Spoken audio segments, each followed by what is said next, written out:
ಇಲ್ಲಿ 8 ಕಥೆಗಳನ್ನು ಒಳಗೊಂಡಿರುವಂತಹ ಒಂದು ಕಥಾ ಸಂಕಲನ ಇದು. ಹಾಗೆ ಅಂಬೇಡ್ಕರ್ ಅರಿವಿನ ಜೊತೆಗಾರ ಅಂತ ಹೇಳಿ ಇದು ಒಂದು ನಾನು ದಲಿತ ಸಾಹಿತ್ಯ ಪರಿಷತ್ ವತಿಯಿಂದ ಮಾಡಿರುವಂತಹ ಅಖಿಲ ಭಾರತ ಸಮ್ಮೇಳನದ ಎಲ್ಲ ಒಟ್ಟು ಭಾಷಣಗಳನ್ನು ಇಟ್ಕೊಂಡು ಸಂಗ್ರಹ ಮಾಡಿರುವಂತಹ ಒಂದು ಕೃತಿ ಇದು. ಅದು ಸಂಪಾದನೆಯ ಒಳಗಡೆ ಒಂದು ಕೃತಿಯನ್ನು ಮಾಡಿದ್ವಿ. ಇವೆರಡೂ ಕೃತಿಗಳನ್ನು ಜನಾರ್ಪಣೆ ಮಾಡಬೇಕು ಅಂತ ಹೇಳಿ ನಾನು ದಿನಾಂಕ 27/4/2025 ಕನ್ನಡ ಹನುಮಂತರಾಯ ರಂಗಮಂದಿರದಲ್ಲಿ 10 ಗಂಟೆ 30 ನಿಮಿಷಕ್ಕೆ ಕಾರ್ಯಕ್ರಮವನ್ನು ಜರುಗಿಸಬೇಕಂತ ಹೇಳಿ ನಾನು ಅಂದ್ಕೊಂಡಿದ್ದೇವೆ. ಹಾಗೆ ಈ ಕಾರ್ಯಕ್ರಮದಲ್ಲಿ ಬಹಳ ಮುಖ್ಯವಾಗಿ ಏನಂದರೆ ಈ ನಾಡು ಕಂಡಂತಹ ಕಾದಂಬರಿಕಾರರು, ಸಂಘಟನೆಕಾರರು, ನಾಡೋಜ ಪ್ರಶಸ್ತಿ ಪುರಸ್ಕೃತರು ಆದಂತಹ ಭೂಮಿ ವೀರಭದ್ರಪ್ಪನವರು ಈ ಕಾರ್ಯಕ್ರಮದ 2 ಗ್ರಂಥ ಲೋಕಾರ್ಪಣೆಯನ್ನು ಮಾಡಲಿಕ್ಕೆ ನಮ್ಮ ಬಿಜಾಪುರಕ್ಕೆ ಅವರು ಆಗಮಿಸ್ತಾ ಇರುವಂಥದ್ದು. ಹಾಗೆ ಈ ಕಾರ್ಯಕ್ರಮದ ಅಧ್ಯಕ್ಷತೆಯನ್ನು ವಹಿಸಲಿರುವಂತಹ ನಿರ್ದೇಶಕರು ಕನ್ನಡ ಅಧ್ಯಯನ ಸಂಸ್ಥೆ ಗುಲ್ಬರ್ಗ ವಿಶ್ವವಿದ್ಯಾಲಯದ ಸಾಹಿತಿಗಳು ಆದಂತಹ ಸಾಂಸ್ಕೃತಿಕ ಚಿಂತಕರು ಆದಂತಹ ಪ್ರೊಫೆಸರ್ H.T. ಕೋತಿ ಅವರು ಕೂಡ ಈ ಕಾರ್ಯಕ್ರಮದ ಅಧ್ಯಕ್ಷತೆಯನ್ನು ಅವರು ವಹಿಸಲಿದ್ದಾರೆ. ಹಾಗೆ ಮುಖ್ಯ ಅತಿಥಿಗಳಾಗಿ ಅಪರ ಜಿಲ್ಲಾಧಿಕಾರಿಗಳು ಆದಂತಹ ಶ್ರೀ ಸೋಮಲಿಂಗ ಗೆಡ್ಡನ್ ಸಾಹೇಬರು ಕೂಡ ಈ ಕಾರ್ಯಕ್ರಮದಲ್ಲಿ ಅತಿಥಿ ಸ್ಥಾನವನ್ನು ವಹಿಸಲಿದ್ದಾರೆ. ಹಾಗೆ ಬಹಳ ಮುಖ್ಯವಾದಂತಹ ಘಟ್ಟ ಅಂತಂದರೆ 2 ಕೃತಿಗಳ ಪರಿಚಯವನ್ನು ಮಾಡಲಿರುವಂತಹ ವಿಮರ್ಶಕರು ಮತ್ತು ಸಂಸ್ಕೃತಿ ಚಿಂತಕರು ಆದಂತಹ ಡಾಕ್ಟರ್ ಲಿಂಗಪ್ಪ ಮುದೇನೂರವರು ಧಾರವಾಡದಿಂದ ಅವರು ಕೂಡ ಆಗಮಿಸ್ತಾ ಇರುವಂಥದ್ದು. ಹಾಗೆ ಇನ್ನೋರ್ವ ಅತಿಥಿಗಳಾಗಿರುವಂಥವರು ಶ್ರೀ ಹಾಸಿಂಪಿ ವಾಲಿಕರ್ ಅವರು ಕನ್ನಡ ಸಾಹಿತ್ಯ ಪರಿಷತ್ತಿನ ಅಧ್ಯಕ್ಷರು. ಮತ್ತು ಹಾಗೆ ನಮ್ಮ SK ಮಹಾವಿದ್ಯಾಲಯದ ವಿವಿ ಸಂಘದ ಚೇರ್ಮನ್ನರು ಆದಂತಹ VC ಹಿರೇಮಠ ಸರ್ ಅವರು ಕೂಡ ಈ ಕಾರ್ಯಕ್ರಮದಲ್ಲಿ ಅತಿಥಿ ಸ್ಥಾನವನ್ನು ವಹಿಸಲಿದ್ದಾರೆ. ಹಾಗೆ ಈ ಕಾರ್ಯಕ್ರಮದಲ್ಲಿ ಅನೇಕ ನಮ್ಮ ವಿಜಯಪುರದಲ್ಲಿ ಇರುವಂತಹ ಸಾಹಿತ್ಯ ಆಸಕ್ತರ ಬಳಗವು ಕೂಡ ಅಲ್ಲಿ ಸೇರುವಂಥದ್ದು. ಅನಿಲ್ ಹೊಸಮನಿ ಸರ್ ಆಗಿರಬಹುದು, ಚಿದಾನಂದ ಮನ್ವಾಡ್ಕರ್ ಅವರು, ಹಾಗೆ ರಾಜಶೇಖರ್ ಎಡಹಳ್ಳಿ ಸಾಹೇಬರು, ಚಂದ್ರಶೇಖರ್ ಕೊಡಬಾಗಿ, ರಮೇಶ್ ಆಸಂಗಿ, ಸುರೇಶ್ ಮಣಸ್ಗಿ, ಅಡಿಯಪ್ಪ ಸಾಗರ್, ನಾಗರಾಜನವರು, ಸುನೀಲ್ ಗುಡಿ, ಅಶೋಕ್ ಚಲ್ವಾದಿ, ವಿನಾಯಕ್ ಸಾಗರ್, ಅಪ್ಪ ಸಾಹೇಬ್ ಕೊಳೆ, ಚಂದ್ರಕಾಂತ್ ಸಿಂಗೆ, ಸಂತೋಷ್ ಕಪೂರ್, ಶ್ರೀ ವೆಂಕಟೇಶ್ ವಗೇಣರು, ಶ್ರೀ ಶ್ರೀನಾಥ್ ಪೂಜಾರಿ, ದಾಕ್ಷಾಯಿಣಿ ಗುಡೆ, ದಾಕ್ಷಾಯಿಣಿ ಬಿರಾದಾರ್, ಹೇಮಲತಾ ವಸ್ತ್ರ, Indumati Lamani, Gangadhara ಜುಲ್ಗುಡ್, Manu Pattar, Chidananda Kamble, Mahesh ಗಾಕರ್, Shrishail Nagaral, Muttappa Kote, BR Bansode, doctor M Nagaraj, doctor Suryakant Sujat, doctor Narayan Pawar, doctor Kumar Jodi, Shri Basavaraj Chalavadi, doctor Ramesh Katti, Shri Siddaramaiah P, Chidananda Manvadkar, doctor Santosh Metri, Shankar Bantwal, Mohan Kattimani, Sanju Kambagi, Sachendra Lambu, Gaurishankar Pivanekar, BH Nadige, ಶಿವಕುಪ್ಪ Ajmani, Narasappa Hiremani, Ramesh Hadimani, Shri Chidananda ಮರ್ಜಿ ಅವರ ಒಟ್ಟಿಗೆ ನಮ್ಮ ನನಗೆ ವೇದಿಕೆಯನ್ನು ಹಂಚಿಕೊಂಡಿದ್ದ ಕನಿಷ್ಠ ಶ್ರೀ ಚಕ್ರವರ್ತಿ ಶ್ರೀನಿವಾಸ ಕಾರ್ಯಕ್ರಮ ಹಾಗೂ ಸಂತೋಷ. ಇವು 2 ಕೃತಿಗಳ ಲೋಕಾರ್ಪಣೆ ಮಾಡುವುದರ ಬಗ್ಗೆ ಅನೇಕ ನಾವು ಇವರನ್ನ ಈ ಕೃತಿಯ ವಿದ್ವಾಂಸರಿಗೆ ಅತಿ ಒಂದು ರೂಪರೇಷೆ ನಾವು ಹೇಳಿರುವಂಥದ್ದು. ಈ ನಾಡಲ್ಲಿರುವಂತಹ ಈ ವಿಜಯಪುರ ಜಿಲ್ಲೆಯಲ್ಲಿ ಬುದ್ಧ ಬಸವ ಅವರ ಭಾವಗಳು ಎಷ್ಟು ಇಡೀ ನಾವು ಬಸವಣ್ಣ ಬಂದವರು ಬಸವಣ್ಣನ ಭಾವಿಸಿದೇನೋ ಅಷ್ಟು ನಾವು ಅಂಬೇಡ್ಕರ್ ಕೂಡ ಇಲ್ಲಿ ಮುಖ್ಯವಾಗಿ ಇರುವಂಥ ಆ ಕಾರಣಕ್ಕಾಗಿ ನಾವು ಹಿಂದಿನಿಂದ ನೋಡ್ತಾ ಬಂದಾಗ ದಲಿತ ಸ್ಥಿತಿಗಳನ್ನು ನೋಡಿದಾಗ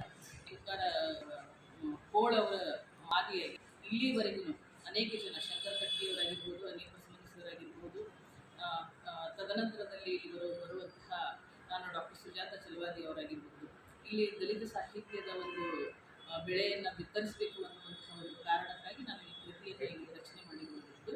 ಈ ಕೃತಿಯೊಳಗೆ ಬಹಳಷ್ಟು ನನಗೆ ನಾಡಿನ ಹಿರಿಯ ಸಾಹಿತಿಗಳು ಹೇಳಿದ ಹಾಗೆ ಮಹಿಳಾಪರ ಧ್ವನಿಯನ್ನು ಒಳಗೊಂಡಿರುವಂತಹ ಮೊಟ್ಟ ಮೊದಲ ಕಥಾ ಸಂಕಲನ ಇದು. ಒಟ್ಟು 8 ಕಥೆಗಳು ಈ ಕೃತಿಯಲ್ಲಿ ಬರುವಂಥದ್ದು. 8 ಕಥೆಯೊಳಗೆ 7 ಕಥೆಗಳು ಮಹಿಳಾ ನಾಯಕಿಯರನ್ನು ಒಳಗೊಂಡಿರುವಂತಹ ಕಥೆಯನ್ನು ಒಳಗೊಂಡಿರುವಂತಹ ಈ ಕಥಾ ಸಂಕಲನ ಆಗಿದೆ. ಹಾಗೆ ಇಲ್ಲಿ ಇನ್ನೊಂದು ಕೃತಿ ಅಂಬೇಡ್ಕರ್ ಅರಿವಿನ ಜತೆಗಾರ ಅಂತ ಹೇಳಿ. ಅಂಬೇಡ್ಕರ್ ಅರಿವಿನ ಜತೆಗಾರ, ಅದರಲ್ಲಿ ನಾನು ಅನೇಕ ಲೇಖಕರ ಒಂದು ಅಭಿಪ್ರಾಯವನ್ನು ಸಂಗ್ರಹಿಸಿ ಅಲ್ಲಿ ಡಾಕ್ಟರ್ ಎಚ್ ಡಿ ಕೋಟೆ ಅವರ ಬಗ್ಗೆ ಆ ಲೇಖನಗಳನ್ನು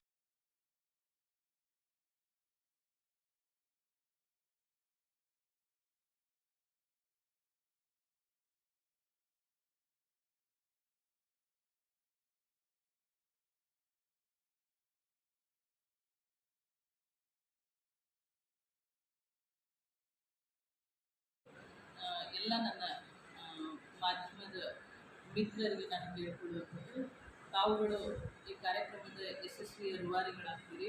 ತಾವುಗಳು ಆ ಕಾರ್ಯಕ್ರಮಕ್ಕೆ ಬಂದು ಈ ಕಾರ್ಯಕ್ರಮವನ್ನು ಯಶಸ್ವಿ ಮಾಡಿಕೊಡ್ಬೇಕು ಅಂತ ನಾನು ನಿಮ್ಮ ತಮ್ಮಲ್ಲಿ ಕೇಳ್ಕೊಳ್ತಾ ನನ್ನ ಮಾತನ್ನು ನಾನು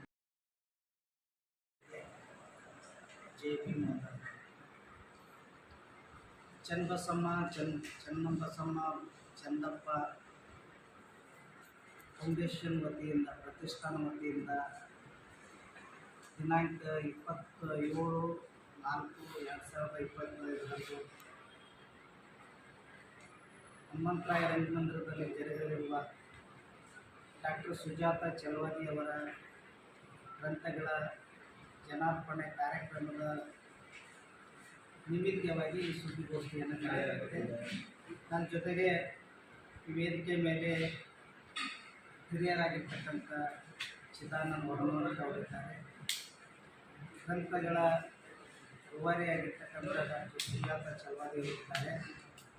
ನಮ್ಮ ಫೌಂಡೇಶನ್ನ ಸದಸ್ಯರಾಗಿರ್ತಕ್ಕಂಥ ದೊಡ್ಡಮನಿ ಧನಲಕ್ಷ್ಮಿ ಅವರಿದ್ದಾರೆ. ಬುದ್ಧ ವಿಹಾರದ ನಮ್ಮ ವೆಂಕಟೇಶ್ ವಜ್ಜಣ್ಣವರಿದ್ದಾರೆ.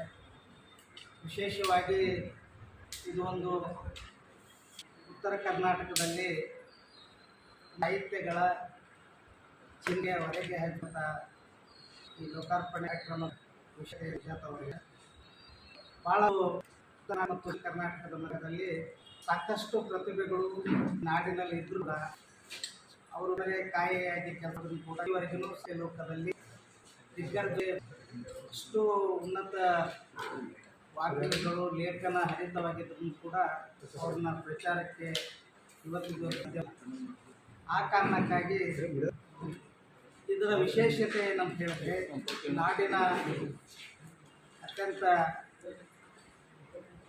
ನಾಡೋಜ ಪ್ರಶಸ್ತಿ ಪುರಸ್ಕೃತರಾಗಿರ್ತಕ್ಕಂಥ ರುದ್ರಪ್ಪನವರು ಈ ಗ್ರಂಥಗಳ ವಿಮರ್ಶೆಯನ್ನು ಮಾಡಿ ನಾಡಿಗೆ ಅರ್ಪಣೆ ಮಾಡುವಂಥ ಸಂದರ್ಭ ಇದೆ.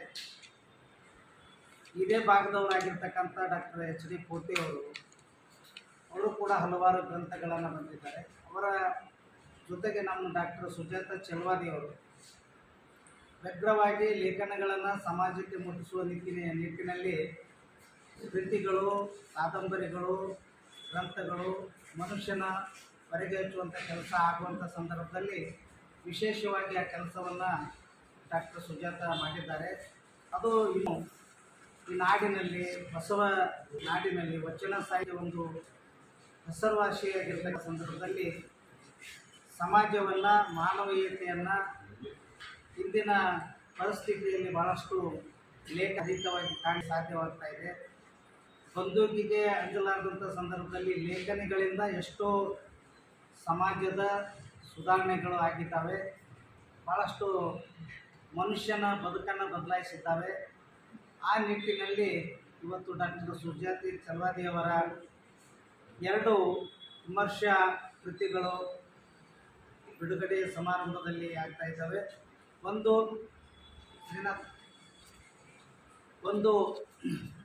ಅನುರಣನ ಮತ್ತು ನಿರ್ಬಲ ಬಯಲು, ಪಾರ್ಥಿ ಪಾಟೀಲ್ ಜೀವನ ಚರಿತ್ರೆ, ಒಂದು ಕಥಾ ಸಂಕಲನವನ್ನು ತಂದಿದ್ದಾರೆ, ಅದು ಲಕ್ಷ್ಮವ್ವ. ಮತ್ತು ಸಂಪಾದನೆ ಮಾಡಿದ್ದಾರೆ ಅಂಬೇಡ್ಕರ್ ಅರಿವಿನ ಜೊತೆಗಾರ ಅಂಥೇಳಿ. ಇದರೊಟ್ಟಿಗೆ ಮುಂಬೈ ಕರ್ನಾಟಕದ ಮಹಿಳಾ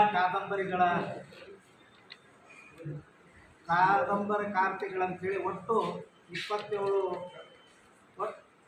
ಅನೇಕ ಕೃತಿಗಳನ್ನು ರಚಿಸಿದ್ದಾರೆ. ಇವರು ರಾಷ್ಟ್ರ ಮತ್ತು ರಾಜ್ಯದ ಪ್ರಶಸ್ತಿಗಳನ್ನು ತಮ್ಮ ಹೆಗಲಿಗೆ ಸೇರಿಸಿಕೊಂಡಿದ್ದಾರೆ. ಅಂತಹ ಒಂದು ಗುಣವುಳ್ಳ ಈ ಕವಿತೆಯನ್ನು ಏನು ಕಾದಂಬರಿಕಾರ್ತಿ, ಲೇಖನಿಕಾರಿ, ಮತ್ತು ವಿಮರ್ಶೆ ಮಾಡುವಂಥ, ಚೈತನ್ಯವನ್ನು ಹಚ್ಚುವಂಥ ಸುಜಾತ ಛಲವಾದಿಯವರ ಕೃತಿಗಳ ಬಿಡುಗಡೆಗೆ ನಾಳಿಂದ ನಾಡ್ದು ಸಂಡೇ ರಂಗಮಂದಿರ ಕಾರ್ಯಕ್ರಮದಲ್ಲಿ ನಡೀತಾ ಇದೆ. ತಾವು ಕೂಡ ಅಲ್ಲಿ ಭಾಗಿಯಾಗಿ ನಾವು ಸಮಾಜದ ಅನೇಕ ಜ್ವಲಂತ ಸಮಸ್ಯೆಗಳಿಗೆ ಈ ಲೇಖನದಿಂದ ಆಗ್ತಿದೆ ಅನ್ನೋಂಥದ್ದು ಆಶಾಭಾವನೆಯನ್ನು ನಾವು ಹೊಂದಿದ್ದೇವೆ. ರಕ್ತ ಕ್ರಾಂತಿ ಇಲ್ಲದೆ ಲೇಖನಿಯಿಂದ ಸಾಕಷ್ಟು ದೇಶದ ಪ್ರಜಾಪ್ರಭುತ್ವವನ್ನು ಹೊಂದಿದ್ದೇವೆ. ಅಂತಹ ಸಂದರ್ಭದಲ್ಲಿ ಡಾಕ್ಟರ್ ಸುಜಾತ ಛಲವಾದಿ